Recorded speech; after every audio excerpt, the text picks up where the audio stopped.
Hey, everybody. We don't have a name for this show yet, and it's just going to be an intermediate sort of thing where I'll have various guests on, probably different ones every episode. It all remains to be worked out yet because we're still months away from the 2018 World Cup in Russia. But I wanted to go ahead and do a quick show solo today, just talking about the draw, because today was the draw for the 8 groups A, B, C, D, E, F, G, and H. And for those that don't keep up with it and don't know, each continent, more or less, has its own what they call federation.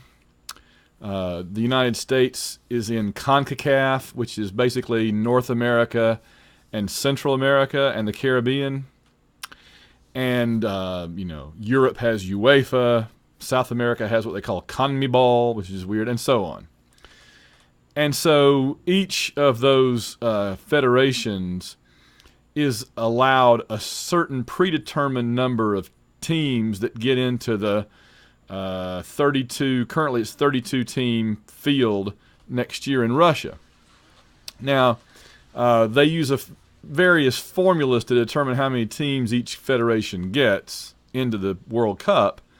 Based on their previous success, number of teams, and a bunch of other factors like that. So, for example, there are others you can get in like through, like they'll have a wild card kind of playoff between two federations, for example. But Europe obviously gets a bunch of teams in. CONCACAF usually only gets maybe 3, maybe 4 if things bounce their way. So they had the draw today to determine which teams will be playing each other in round-robin groups of 4. So, for example, in Group A, the 4 teams will play 1 versus 2, 3 versus 4, and then 1 versus 3, 2 versus 4, and then 1 versus 4, 2 versus 3. You get the idea, right? That's how it works. And then generally, the top 2 teams from each of those groups advance on to the knockout phase. Now, this is what people always get hung up on. They're like, oh, you can have ties in soccer. Well, in the round-robin phase, of course you can have ties because a tie gives you 1 point. A win gives you 3 points. A loss gives you 0 points. So there's no problem with having a tie because a tie means you got a little bit of points but not nearly as many as a win. And you're going to be in guarantee. See, what the round-robin style does is it makes sure every team that qualifies and travels all the way to the host country gets to play at least 3 games. So the worst, sorriest team in this World Cup will still get to play 3 big games. But if you finish in the top 2 in your group, you get to go on to the knockout phase where there will be no ties, there's extra time, and then if necessary a shootout. And, to determine the winner as it's in a sort of an NCAA tournament style bracket, starting out with those 16 first and second place teams. Okay, so that's just how it's going to work going forward. Now, let's briefly talk about who's in and who and where they are, because that was the big determination today, is where each of the teams is going, who they're going to play in that round-robin phase. But I've got to mention, here are some teams and countries that are national teams, if you want to say, that did not even qualify. These countries' national teams are staying home and don't even get to go play 1 game, much less 3 or more. The United States, Italy, one of the 3 or 4 greatest, in terms of achievement teams in World Cup history. Winners twice in the 1930s and then 1982 and 2006. That's my second team, along with Scotland. Scotland's not there, which is disappointing to me, but Scotland hasn't qualified since 1998. Scotland always comes this close to qualifying in UEFA, and they always end up finishing 3rd in their group, and so they don't get to go forward in their qualifying group in Europe. And it's because they always get put in as the 3rd place team behind like France and Spain or France and Italy or something. It seems to happen every time. So I'm always disappointed that Scotland doesn't even qualify. The Netherlands are not in. They're a huge team. They've never actually won, but they're sort of the Buffalo Bills or the Minnesota Vikings of the World Cup. They've never won it, but they sure have been there at the end plenty of times. Most recently, I believe, losing to Spain in 2010. And then Chile, who's a fairly, on again, off again, pretty powerful team from South America. So none of those teams are in. But check out this list of teams that are in place of the USA, Italy, Netherlands, and Chile. These are the ones that are in. Saudi Arabia, and this is not their first time. Egypt, Iran, not their first time. Morocco, not their first time. But I mean, Italy's out, Netherlands out, USA out, Morocco is in, Peru, Panama. That's on us. That's on us, U.S. Panama has our spot. That's just a fact. And I believe it's their first time ever. Tunisia, Senegal, and everybody's darling Iceland. Iceland has a population about the size of Rhode Island on a good day. Probably lower than that.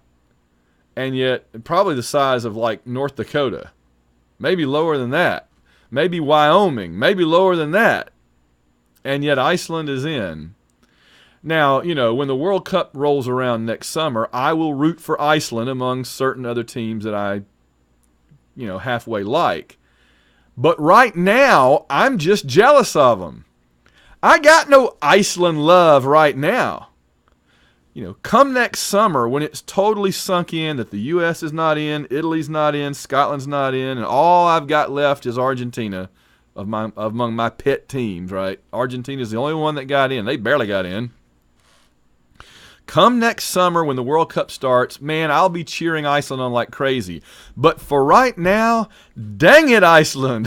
Why did you get in and all my teams not? It just makes me mad. So, looking at the groups, let me run through the groups real fast, and we'll very quickly analyze just a little bit about what to expect from each one. And of course, when you analyze a World Cup on selection day, you have to bear in mind that the evidence you're bringing to the table to analyze them is stuff where you're looking back over their last year of play, how they did in qualifying, and sort of their national history and character. That's one of the things I actually really like about World Cup soccer and national team play, is that a team can be hot coming into the World Cup, but if they don't have much history, it's rare that they really can sustain a consistent high level of play through a World Cup. In other words, you don't. It's kind of like the Cinderella teams in the NCAA tournament, right? You're gonna get like a George Mason. You're gonna get a Valpo. You're gonna get a Gonzaga. You're gonna get these teams that kind of come out of nowhere and make a run to the Final Four, and they make big upsets along the way. But generally what happens is, even if they make it to the final, they generally don't win. I'm talking about in basketball, right? In college basketball, because I'm comparing the two. In college basketball, these Cinderellas that make this sudden rearing up charge deep into the tournament, they make everybody happy. They're a fun story, but they almost never win, right? And usually they don't even make it to the Final Four or even the national championship game. They'll make it to the Elite Eight, maybe the Final Four, and that's about it. They'll pull a couple of big upsets along the way, and that'll be it. And that's pretty much the way the World Cup is too. You're going to see maybe, let me look. You might see a Uruguay. You might see a Morocco. You might see an Australia. You might see a Nigeria. You might see Serbia or Costa Rica or South Korea. Colombia. You might see one of these teams make a run into the deep into the elimination rounds. But when it's all said and done, Spain, France. Well, I would have said Italy, but Germany, Brazil. You know, those are the ones that are going to be there at the very end. So, you know, you can look at what they're doing now. You can look how they're playing now, how they've played in qualification. You can look at all that, but history really plays into it too. And it's a sport that over a long period of time really tends to favor the big programs, the depth, the history, the culture. That seems to be the way that it works out, right? Because, I mean, again, every year you have some country whose team makes a run, and then at the end, Brazil, Germany, you know. So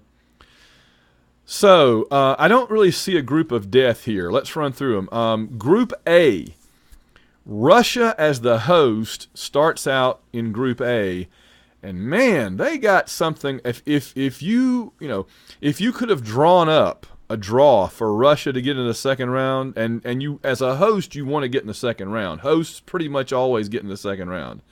I can't remember if South Africa in 2000. When was South Africa? 14? No, it was in. I'm kind of blanking out. I think South Africa was 2010. Yeah. So, 6 was Germany. The hosts in 2006 were Germany. The hosts in 2010 were South Africa. The hosts in 2014. Why am I blanking out on that? It was a European country, I'm pretty sure, but I can't remember who it was now. I'm just blanking out because I know it as well as I know anything. But anyway, doesn't matter. Point is, usually the host at least makes it to the second round. Even the United States in 1994, when we hosted, made it to the second round by the hardest. But we did in a where we immediately ran into Brazil, and that was the end of it. Though we played them very tough. So Russia couldn't have come up with a better draw than this. Being with Uruguay, Egypt, and Saudi Arabia. You got to think that Russia can at least beat Saudi Arabia, maybe Egypt, maybe get in second place. We'll see what happens. They'll be playing at home. That helps. Group B is a fairly tough group. It's the Iberian group. We'll call this the Group of Gibraltar because you have Portugal, Spain, Iran as the outlier, and Morocco, right? So you got Portugal, Spain, and Morocco all right there, North Africa and southwestern Europe. More about that in a minute. But Spain and Portugal have to like their chances there, right? And that'll be the best game when they play each other in that group. Group C, France, Peru, Denmark, and Australia. I'll say this. France is hot or cold. France is one of those teams that one year they lose. Well, one year they don't even qualify. 94 France didn't even qualify. 98 they won the whole thing. 02 they got knocked out in the first round. Senegal beat them, I believe it was. 06 they made it to the finals. Right? So France really does run hot or cold. You either get the France that's a powerhouse on a par with Germany, or you get a France that's hollow, a joke. Peru's kind of a mystery. There was even some talk they would get kicked out for some scandal going on back there. Honestly, Denmark is usually tougher than you'd think. I haven't paid much attention to this year's Denmark team, but I'm just going to say, my understanding is they're not what they have been maybe, but Denmark surprises sometimes. They usually can play pretty good defense, and they can surprise you. I believe they beat Brazil a few years ago in the World Cup. And Australia is always a wild card. I mean, Australia is almost the definition of a wild card. You know, oftentimes they'll get in through the wild card with the Oceania playoff with CONCACAF or somebody. And then they come in and they're athletic. They got a lot of spirit. They're good teamwork. They can knock you off. It's still a mystery why they wear yellow and green, though. Your flag is not yellow and green, Australia. What is that? Group D. This is usually the group of death. It's not bad this time. It's a fairly formidable group. There may not be a full-blown group of death, but this is not a bad group. You have Argentina, Croatia, Iceland, and Nigeria. So even the kind of weak team, Iceland, is pretty good. Nigeria usually fields a halfway decent team. They're not a Final Four team ever, but they can cause other teams a lot of problems, right? They're one of those teams that has a lot of speed, don't always play a lot of discipline, but they can athletic you to death. So watch out for Nigeria. Argentina, of course, they are one of those blue bloods of the sport, and they're going to find a way. They barely qualified, but, think about Mexico in 2014. Mexico, they squeaked in by the hardest into qualification of the World Cup, and once they got there, they were really good. They did really well, relatively speaking, to what everybody expected. So I think Argentina's the same way. I think Argentina barely got in, but it's going to come down to Argentina and Croatia. Always a good, solid, dependable team is Croatia. So that's a very solid group top to bottom. Group E. This is Brazil's group, and you got to respect Brazil. Brazil has two modes in round robin play. There's the Brazil that ties somebody, maybe loses a game occasionally to the shock of everybody. This is a Brazil that looks like they're in disarray. There's a lot of criticism of the coach, and like, oh, Brazil's not what they used to be, but they somehow get on to the second round anyway. And then there's the Brazil that just comes in like the Dallas Cowboys amid a bunch of high school teams and just bulldozes everybody. So Brazil qualified, I think, very easily this year. They didn't have any problem. They may have even won CONMEBOL, I'm not sure. But we'll see, because, again, you're looking at years in the past, the current year, and then you're trying to project into next year. And you can't always be accurate on what's going to happen that far into the future. So you just kind of, with Brazil, have to say they're Brazil. So they're going to have to show me they're not Brazil, quote unquote. Switzerland is a team that, they're like Denmark. They've had their years where they play really good defense. They've never been a big offensive team, but they've had their years where they play really. In fact, I think a few years ago, Switzerland went through an entire round robin play and never gave up a goal. They never conceded a single goal. But you know what? They didn't get out of the first round. You're like, well, if you never let the other team score against you, how do you not get out of the first round? They also never scored a goal. Every game Switzerland played that year, I believe, was 0-0. And so they got 3 points for 3 ties, and they finished third, and they were out. That was pretty amazing. I never heard anybody talk about that, but that's pretty amazing.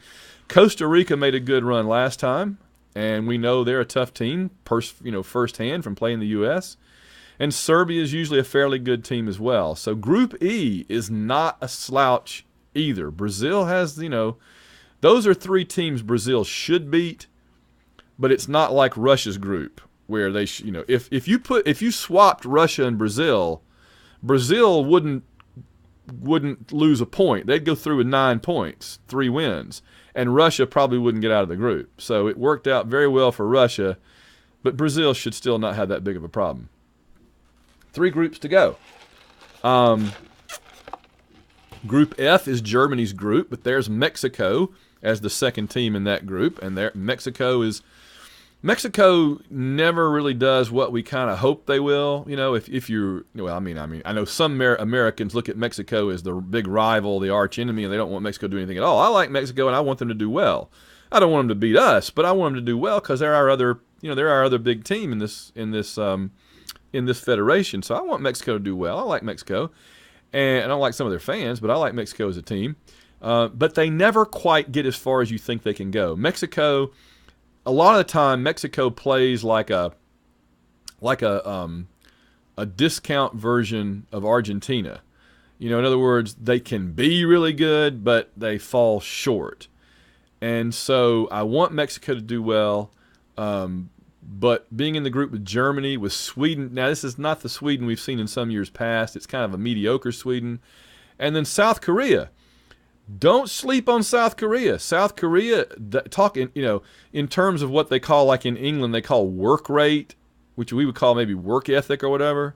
South Korea, or the British sometimes call endeavor.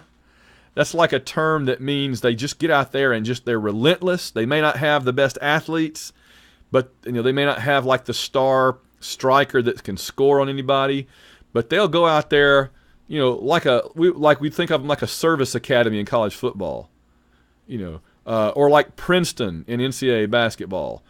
They have a good plan and they work, and they can upset a team.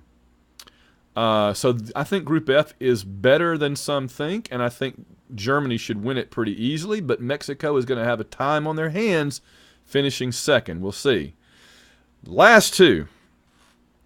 Group G is Belgium's group, but England is in there too. So you got the two European countries, Belgium and England, that both can be pretty tough. England is one of these Jekyll and Hyde teams as well. There are some years England plays very well and lose, and there's years that England plays very poorly and loses. What do those two different things have in common? England loses. They just don't get very far in the World Cup. I don't remember them. I guess you have to go back to 1990 for them getting past the second round, probably. Maybe they got to the third round one year recently, but it's a blur to me. I don't remember it much. England puts a bunch of if your players are on a scale of 1 to 10, so Argentina usually puts out a couple of 10s, Italy puts out a couple of 10s in defense, Germany puts like 3 or 4 10s, Brazil sometimes puts 5 10s on the board, aces.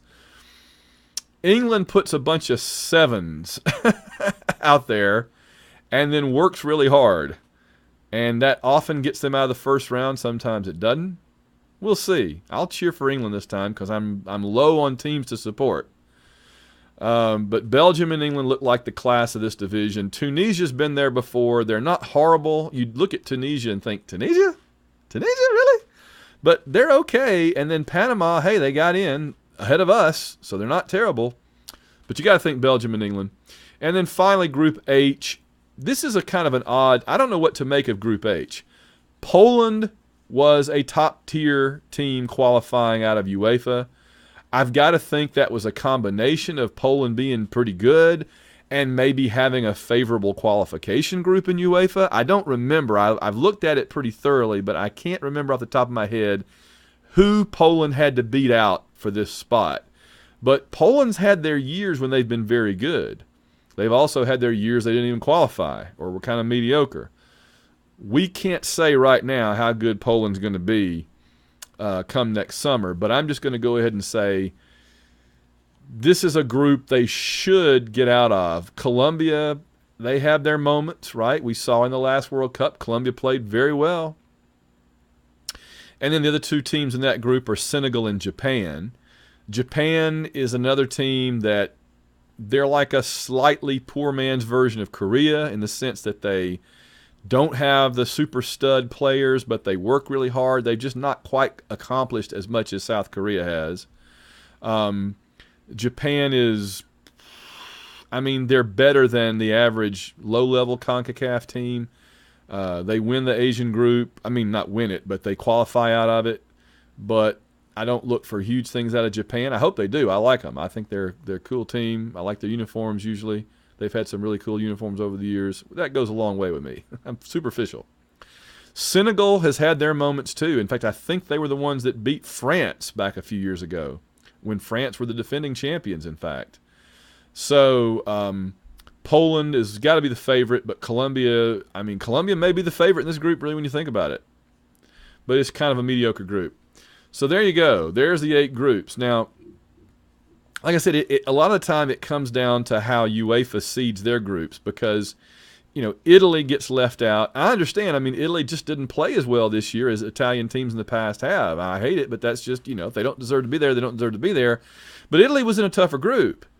If Italy had been put into a group with, Romania and Bulgaria and that kind of thing, then they might be there. On the other hand, if you're Italy and you get put in a group with Spain, France, Portugal, something like that, you're going to have a lot tougher time. So the way that they're bunched together, and it tends to happen that way. That's what tends to happen in UEFA is you get 2 or 3 really good teams bunched together and one of them gets knocked out, and then you'll get a group where there's only one halfway decent team, and so 2 crappy teams will get in. And that's just kind of how it plays out. The big winners, I mean, there's no doubt that Russia is the biggest winner of this draw. And I got to wonder if Putin hacked the fish bowls there on the stage. He was there. He could have done it. But France got a pretty good draw. Peru, Denmark, Australia. They can't complain. I mean, I don't know if they can win that group. They should. I don't know if they can win it with 9 points. But you couldn't have asked for a much better group other than the one Russia's in. Brazil got a pretty decent group. England got a decent group. They just got to hang on against Belgium. And I'll tell you this, if England can pull a draw with Belgium, and the U.S. nearly did, if England can pull out a draw with Belgium, they're in the second round. Because all they got left is to get points off Tunisia and Panama. Come on. If you can't do that, England, you don't deserve to be England in the World Cup. And I think Poland has a pretty decent draw because, again, even if Colombia may be slightly better than Poland in Group H, surely they can beat Senegal and Japan. The big losers, really the only big losers in this World Cup draw are the teams that weren't even in the bowls, like USA, Italy, Netherlands, Chile. But I think that maybe Mexico could have had an easier draw. You know, what if it had been Mexico in Group A with Russia, Egypt, and Saudi Arabia instead of Uruguay? That would have been nice. And Switzerland, I think, maybe. Because any team that's halfway decent but gets put in the group with Brazil, I mean, it's almost an automatic loss. So now you got to win everything else. So I feel bad for them. But otherwise, it's a fairly even draw. And I think the other interesting story from this draw, and I'll wrap up with this. This is my last point. The other interesting storyline from this draw is that there are several what I would call natural or geographic rivals with some nationality history going on. Egypt, Saudi Arabia is interesting. Meeting in the World Cup.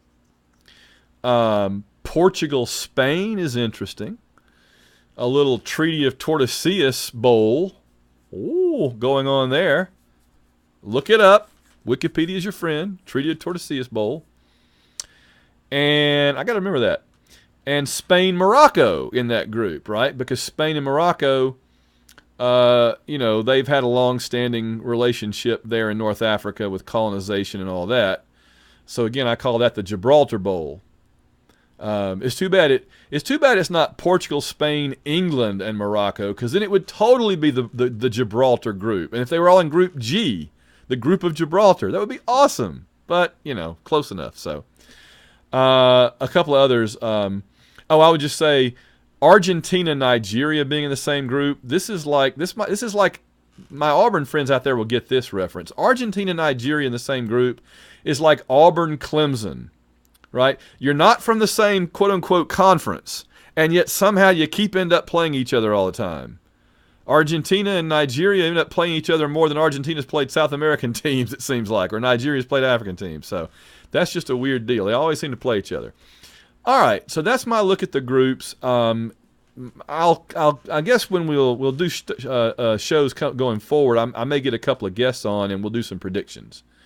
But, right now, just off the top of my head, looking at the draw, you got to feel like Brazil and Germany, as always, will be favorites because they're Brazil and Germany, and there's no Italy, there's no Netherlands. So two of the big teams that could have challenged them are not in. So we'll see. It's hard to go against Germany until you really see what Brazil has going on. So, okay, gang. We'll wrap up there. This is me, Van Allen Plexico, as you know, with a look at the 2018 World Cup draw. All right, be sure to check out our other fine White Rocket Entertainment shows, and visit www.plexico.net. You can find the link to the Patreon there. You can be a supporter. And we'll see you guys down the road. I'll have another few shows before we get time for the actual World Cup. So, see you later.